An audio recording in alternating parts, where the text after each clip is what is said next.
Bienvenidos a nuestro análisis de perspectivas.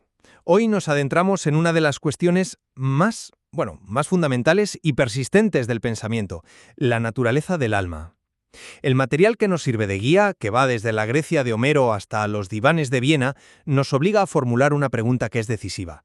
¿Es el alma, o la psique si preferimos, un yo singular, coherente, un centro unificado de conciencia que busca la integridad? ¿O esa unidad en realidad una ilusión reconfortante que enmascara una realidad mucho más fragmentada? Un campo de batalla de funciones, de pulsiones, de impulsos inconscientes, como nos revelaron sobre todo Freud y Jung.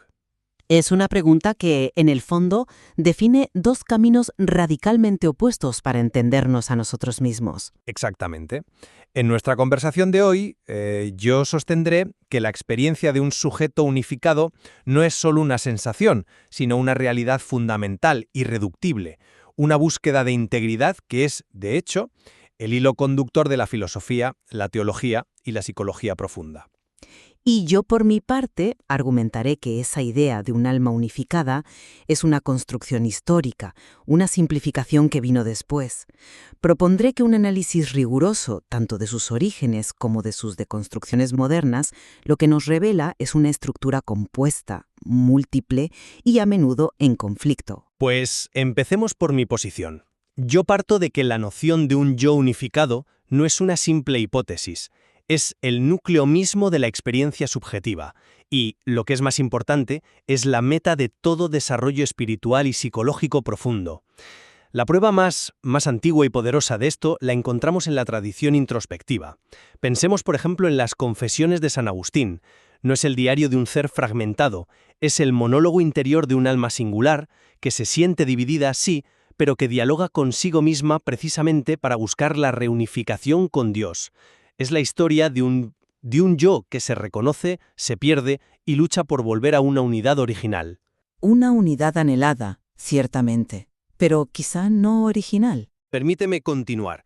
Si saltamos a la filosofía contemporánea, Roger Scruton, en su libro El alma del mundo, traza una distinción que me parece crucial, la que existe entre el mundo de los objetos, que la ciencia puede explicar, y el mundo de los sujetos, que se nos escapa con esas mismas herramientas. Desde la perspectiva de la primera persona, la que todos habitamos, no somos un conjunto de procesos neurológicos, somos un centro de autoconciencia, de razones y de responsabilidad. Y esto nos lleva directamente al siglo XX, porque aunque introdujo una complejidad innegable en la psique, su objetivo final no es celebrar la fragmentación. Tomemos a Carl Jung. Como detalla Murray Stein en su obra El mapa del alma, toda su psicología se basa en el fondo en el proceso de individuación. ¿Y qué es la individuación sino el arduo trabajo de integrar las partes disociadas de la psique, lo que él llamó la sombra, el ánima o animus, en una totalidad coherente? El arquetipo del sí mismo no es un complejo más. Es el centro organizador que anhela la unidad. La meta, insisto, es la totalidad, no el conflicto perpetuo. Claro, es una visión muy potente, la verdad, muy atractiva. Sin embargo, yo la veo como una ilusión reconfortante, una narrativa que hemos construido para no enfrentarnos a una verdad más incómoda. Y creo que esta verdad queda expuesta tanto por los orígenes históricos del concepto como por los descubrimientos más incisivos de la psicología. Para empezar, la idea de una alma única, como tú la describes en San Agustín, no es el punto de partida del pensamiento occidental, es una llegada. Como expone el historiador Jan N. Bremer en el concepto del alma en la antigua Grecia, el pensamiento más arcaico, el de Homero, no concebía un alma, sino varias. Distinguía múltiples agentes psíquicos.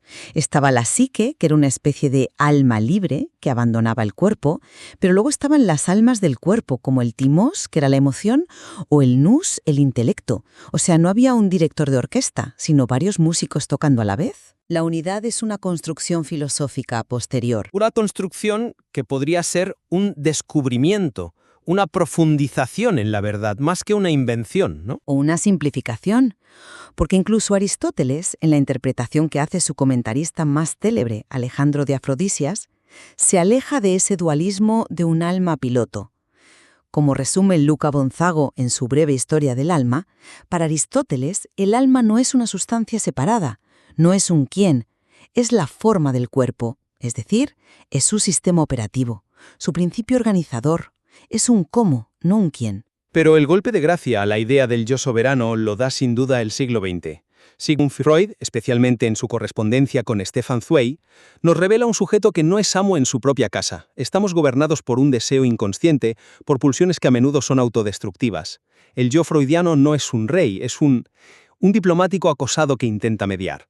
Y Jung, a quien citabas, aunque busque la unidad, parte de una fragmentación aún más radical. Como explica Murray Stein, la psique está poblada por complejos, que son como subpersonalidades autónomas que secuestran nuestra conciencia. A ver, entiendo perfectamente la genealogía que trazas desde ese politeísmo psíquico en Homero hasta la fragmentación en Freud. Pero creo que confundes la complejidad con la ausencia de un centro. Mencionas el yo junguiano como prueba de fragmentación, pero el propio Murray Stein, en el mapa del alma, lo describe precisamente como el centro de la consciencia. No es la totalidad de la psique, claro, pero es el agente ejecutivo. Es el espejo en el que la psique se vuelve consciente de sí misma. Es el sujeto que, como defiende Scruton, asume la responsabilidad y da razones. Sin ese centro organizador, por muy asediado que esté, la experiencia consciente se disolvería en un caos. Sí, pero es que ese centro es increíblemente precario. La metáfora del diplomático acosado para el yo freudiano es que es perfecta, ¿no? No toma decisiones, gestiona presiones.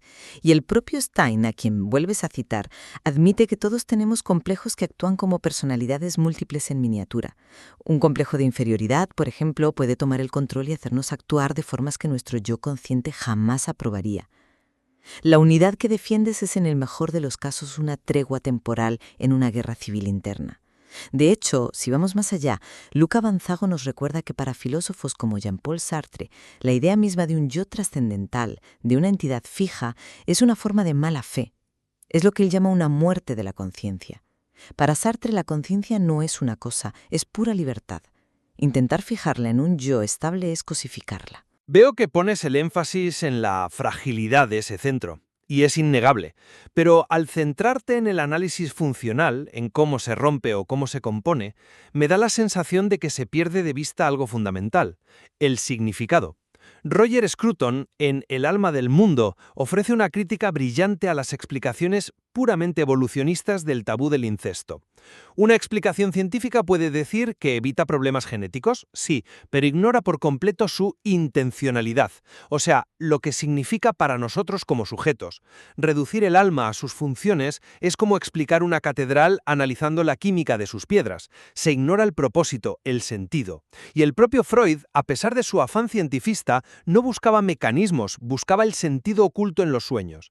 La experiencia de dar razones, y no solo de obedecer a causas, es la esencia de lo que llamamos persona. Ya, pero ¿y si esa introspección, la de San Agustín que mencionabas, es precisamente la que nos engaña?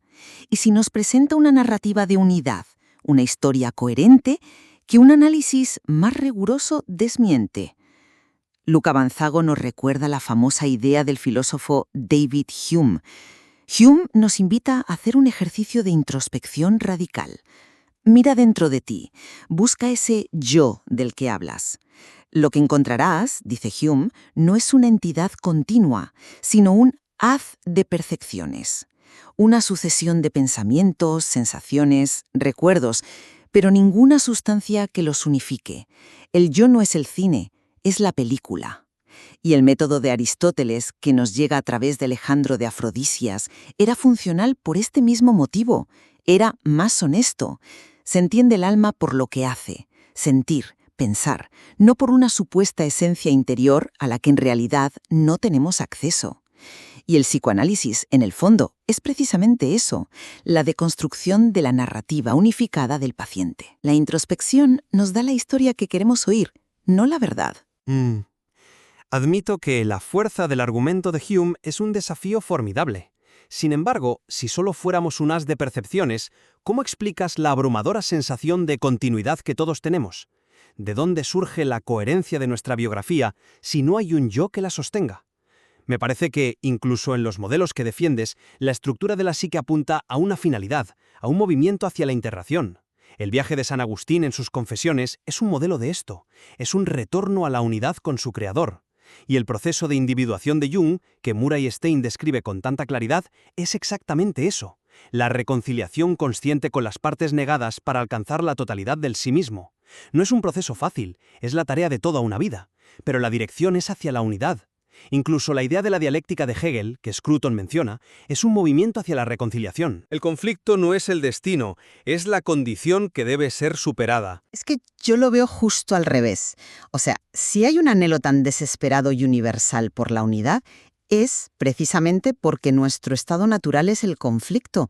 No anhelamos lo que ya poseemos. La invisible lucha por el alma de la que habla Freud es perpetua. No tiene una resolución final en esta vida, no hay una síntesis hegeliana al final del camino, es una gestión constante de fuerzas antagónicas. El concepto de sacrificio, que Roger Scruton analiza a través de René Girard, no sugiere una armonía original, sino una violencia fundamental en la condición humana que debe ser canalizada, gestionada ritualmente. La psique no es una sinfonía que busca su acorde final, es una cacofonía en la que con suerte y mucho trabajo logramos encontrar un ritmo soportable. El conflicto no es una patología a superar, es la dinámica constitutiva de nuestro ser. En resumen, y a pesar de la innegable validez de los análisis que descomponen la psique, sigo manteniendo que la experiencia vivida de ser un yo y la aspiración a la coherencia y a la totalidad, una aspiración que, fíjate, une a pensadores tan dispares como San Agustín y Carl Jung, siguen siendo el motor fundamental de la vida humana. La perspectiva de la primera persona con su búsqueda de sentido, que también defiende Scruton, no puede ser explicada ni anulada, ni eliminada por completo. Sigue siendo la realidad fundamental desde la que vivimos. Por mi parte, y para concluir, creo que la historia del pensamiento desde ese politeísmo anímico que Jan M. Bremer describe en Homero, pasando por el funcionalismo de Aristóteles y Alejandro de Afrodicias, hasta los modelos de Freud y la crítica al lenguaje de Wittgenstein que cita Luca Banzago, revela un progresivo y necesario desmantelamiento del mito de un alma unificada. Comprendernos como un sistema dinámico de funciones, conflictos y procesos inconscientes es, a mi juicio, una visión más precisa y, en última instancia, más fructífera. Sin duda. El concepto de alma, al final, nos sitúa en la frontera misma de nuestro entendimiento. Ya sea que lo abordemos como un sujeto que busca su lugar en el cosmos, como vemos en la obra de Roger Scruton, o como un objeto complejo y fragmentado, susceptible de análisis, como en la de Freud, esta tensión entre las dos miradas parece definir la investigación sobre lo que significa ser humano. Efectivamente, el material que hemos explorado hoy demuestra que esta conversación, lejos de estar cerrada, se enriquece con cada nueva perspectiva. La pregunta sobre si somos una unidad esencial o un espejismo funcional permanece abierta, y es quizás en el corazón de esa tensión irresoluble donde reside una verdad profunda sobre nuestra naturaleza.